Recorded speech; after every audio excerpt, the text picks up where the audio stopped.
Sa nakaraang video, nakapag-decide si Lin Tian na pagtuunan muna ang pagpapalakas sa kanyang tribo. Mabilis na lumipas ang isang buwan. Ito na ang araw ng lihim na pag-atake ng kalaban. Tulad sa simulation, nauna nang lumapit si Lin Tian sa maniting falcon at ipinaalam ang lahat. Handa na ang lahat ng kailangang paghahanda. Pagkarinig ng balita, hindi makapaniwala ang maniting falcon. Paano mo nalaman yun? Hindi sila magkakalakas loob na pumunta rito. Matagal nang may kasunduan ang Great Tomb at ang simbahan. Hindi na maipaliwanag ni Lin Tian ang buong katotohanan, kaya ginamit niya ang palusot na habang nasa reconnaissance, nakita niyang papalapit na ang hukbo ng kalaban. At sa pinagsama-samang pangyayari, sigurado siyang ang layunin nila ay burahin siya. Pagkarinig nito, natahimik ang falcon. Tumango ito, ganun pala, huwag kang mag-alala, hindi ko hahayaang manggulo ang mga tao sa loob ng Great Tomb. At hindi lang ako, marami ring makapangyarihang nilalang dito ang hindi papayag sa ganon. Ipaalam ko muna ito, pagkatapos ay pupuntahan kita. Maraming salamat, Lord Falcon. Yumuko si Lin Tian bilang paggalang, saka bumalik sa kanyang tribo para maghintay.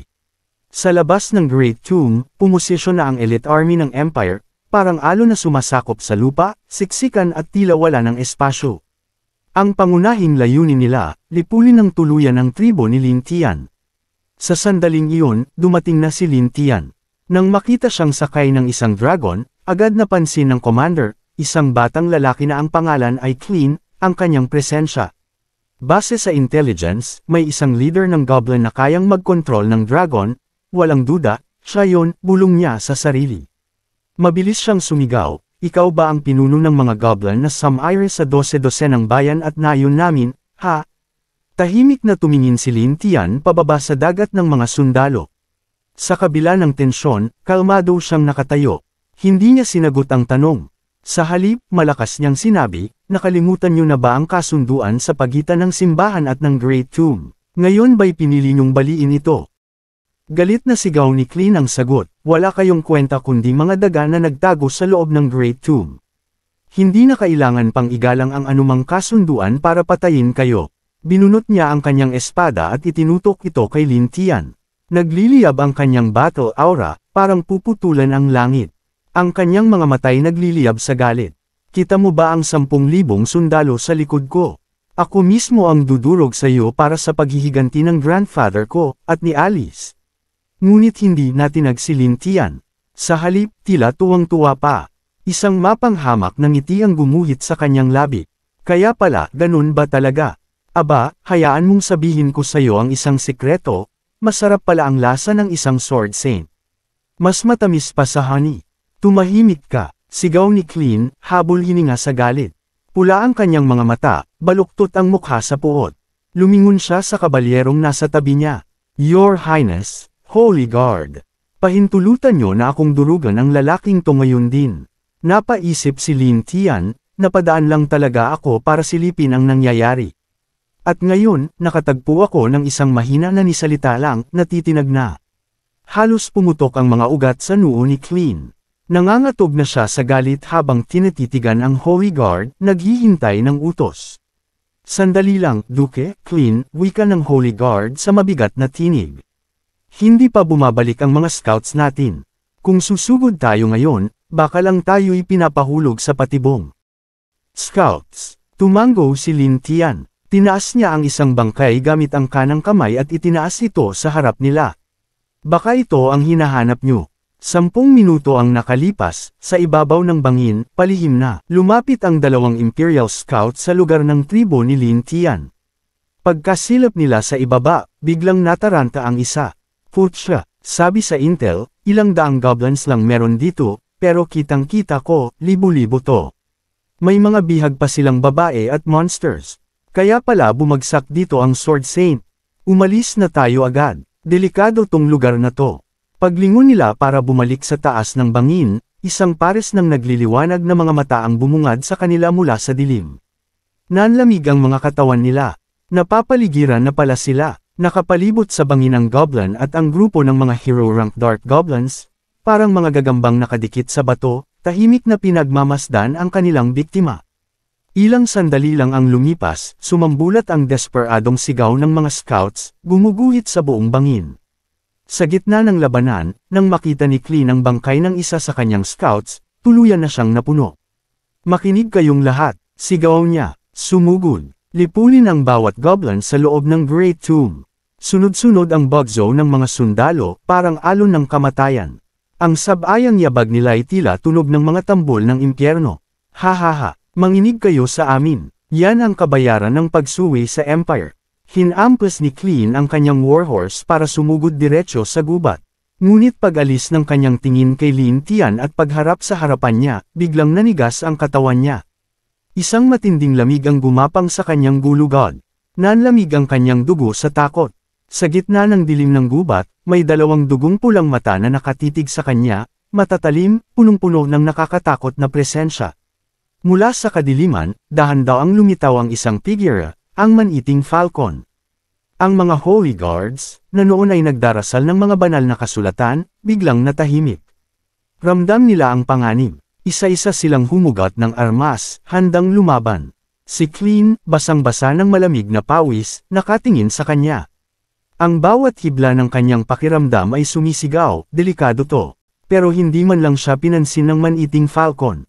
Ang tingin nito ay diretso sa grupo ng Holy Guard sa likod niya. Matagal na, simbahan. Nakalimutan niyo na ba ang kasunduan na kayo mismo ang nagmungkahi? Sumagot ang pinuno ng Holy Guard sa malamig at malalim na tinig. Maniting falcon, ito ay utos mula sa Pope. Wala kang karapatang makipagkasundo sa amin. Ang mga goblin na yan ay may kasalanang hindi mapapatawad. Bago pa sila pumasok sa Grand Tomb, may karapatan na kaming tapusin sila. Sabay taas ng kanyang Great Sword, itinutok ito sa direksyon ng Great Tomb. Ngunit ngumisi lang ang maniting falcon, malamig at mapanghamak. Ha! Hindi pa pala patay ang matandang ugod-yugod na yon. Pero huwag kang mag-alala, hindi na rin siya magtatagal. At pag namatay siya, kayo ang susunod. Dudurugin ko ang mga bungunyo gamit ang sarili kong kamay. Sa sandaling iyon, isa pang Holy Guard ang nagsalita. Malamig ang boses, puno ng determinasyon. Hindi ka na dapat nakikialam pa. Uulitin ko lang, ako'y kumikilos sa utos ng Pope. At kahit sino man ang hamarang, mamamatay. Muling sumigaw si Cleen, lahat ng puwersa, sumugod. Wala kayong iiwan. Parang baha ng kamatayan, sumugod ang hukbo ng Empire. Pero nanatiling tahimik ang maniting falcon. Pagkatapos ng ilang segundo, lumipad siya paitaas. Tumalim ang kanyang tinig habang umaalingaw-ngaw. Sa tingin niyo ba ang Great Tomb ay isang lugar na pwede niyong pasukin ng basta-basta? Isang matinis na hiyaw ang sumabog, nayanig ang buong gubat. Biglang nabuhay ang kagubatan. Ang tunog ng nababaling mga puno'y sunod-sunod. Daan-daang dugong pulang mata ang damilat mula sa dilim. Isang makapal na pader ng mga nilalang ang nabuo. At hindi lang isa, 12-dosenang falcons ang lumipad. Sa likuran nila, lumitaw ang Winged Serpent Tribe, mga halimaw na may katawan ng ahas at mga pakpak ng ibon. Karaniwang lakas nila, level 7. Ayon sa kasaysayan, may isang Winged Serpent God na umabot ng level 12. Nakakatindig balahibo ang buong kagubatan.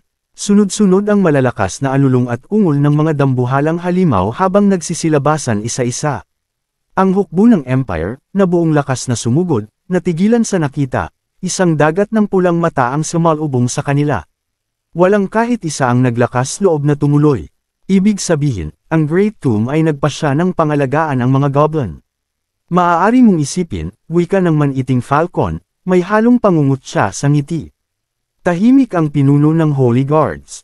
Pagkatapos ng ilang segundo, humarap siya kay Cleen. Your Grace, Duke? Paatresan ang hukbo.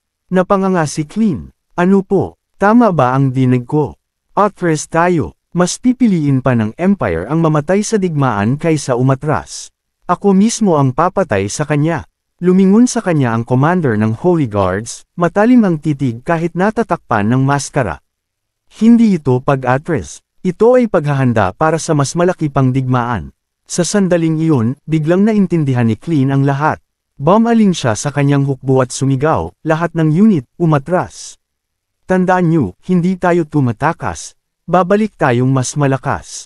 Habang pinapanood ang pag-atres ng mga sundalo, mahina ang sabi ni Lin Tian, Lord Niu, ginawa mo ba ang lahat ng ito, para sa akin?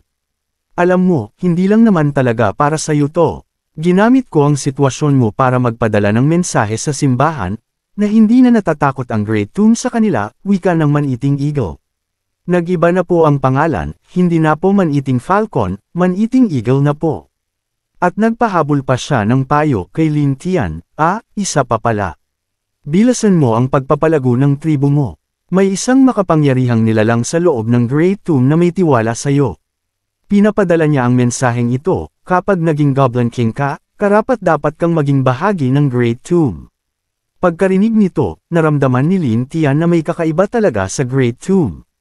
Pero sa nakita niyang sigasig at kumpiyansa ng Man-Eating Eagle, tila isa itong napakagandang bagay. Lumipat ang eksena sa kabisera ng Empire. Bumalik ang oras sa ikalimang araw matapos umatras si Cleen mula sa Great Tomb. Sa harap ng cathedral, libo-libong mamamayan ang nagtipon, sumisigaw ng galit na parang dambuhalang alon na handang gumuho. Kumalat ang balita na nagkaanak daw ang Sword Saint sa isang goblin, at dahil dito, sumiklab ang galit ng bayan. Libo-libong tao ang humihiling na patayin ang anak ng goblin. Lalo nang nagnitngit ang mga taga-nayon na nawalan ng tahanan at mahal sa buhay dahil sa mga goblin sa ibang rehiyon. Sa wakas, may pinagbuhusan na sila ng kanilang galit. Patayin ang goblin. Dapat magpakita ng halimbawa ang mga noble. Walang lugar ang mga halimaw sa lupain ng tao. Patayin yan. Iganti nyo ang anak ko. Bitiyin sila. Gusto pa niyang palakihin ang nilalang na yan. Hindi na siya karapat-dapat tawaging Sword Saint. Sa mga oras na iyon, halos umuusok na sa inis ang hari habang papunta sa tirahan ng Sword Saint. Galit na galit siya. Hindi pa nasusolusyonan ang problema natin sa mga goblin, tapos ngayon ito pa. May isang madre sa tabi niya. Sa isang banda, ang mga Thai. Sa kabila, siya. Kayo na po ang gumawa ng tamang pasya, mahal na hari. Pagpasok niya ng mahinahon pero pagod ang boses niya, alis, pero napatigil siya. Nanlaki ang mga mata ng hari sa nakita niya. Sa isang sulok ng silid, masayang nakasakay sa kahoy na kabayo ang isang maliit na goblin, hawak ang laruan niyang espada. Sa tabi nito, maingat na inaalagaan ni Alice ang bata. Hindi inakala ng hari na magiging ganito si Alice dahil lang sa isang goblin.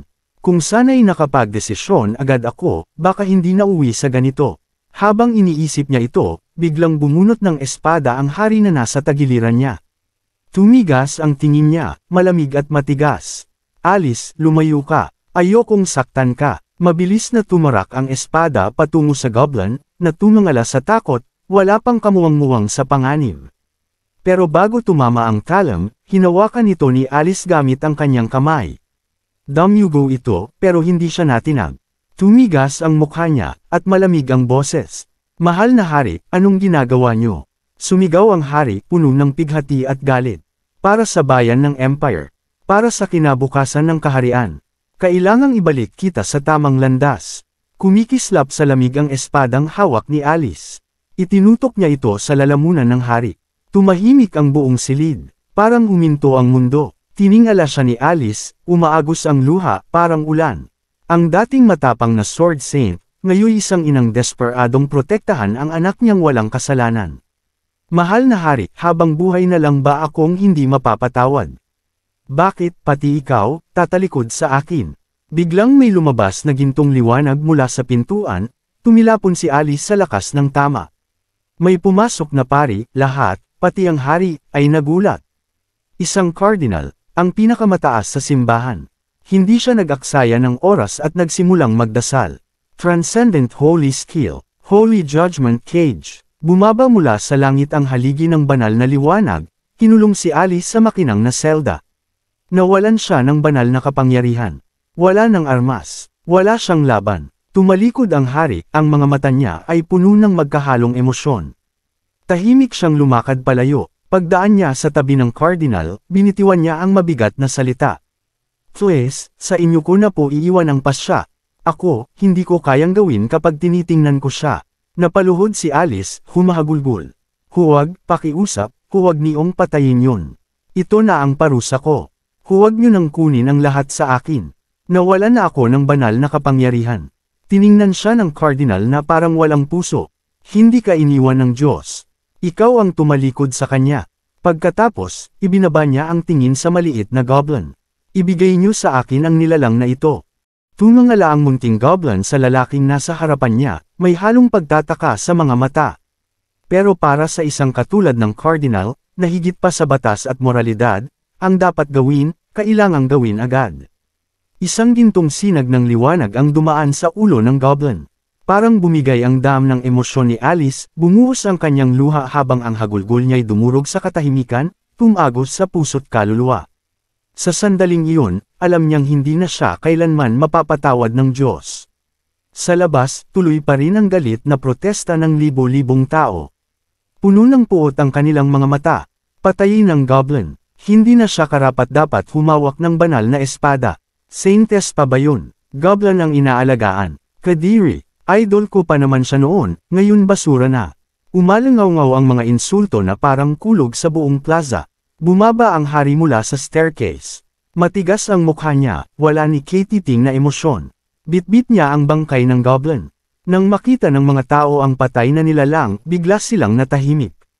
Napako ang mga mata sa katawan nitong wala ng buhay, na inihagis ng hari sa harapan nila. Ilang saglit ng katahimikan, napasinghap ng malamig ang hari. Galit ang laman ng tinig niya. Ibinigay ko na sa inyo ang sagot na gusto nyo. Mula ngayon, kahit sino pang manayre sa Sword Saint parurusahan. Parang kulog ang bigat ng kanyang sinabi. Ang mga taong akmang magsisigaw muli, natigilan.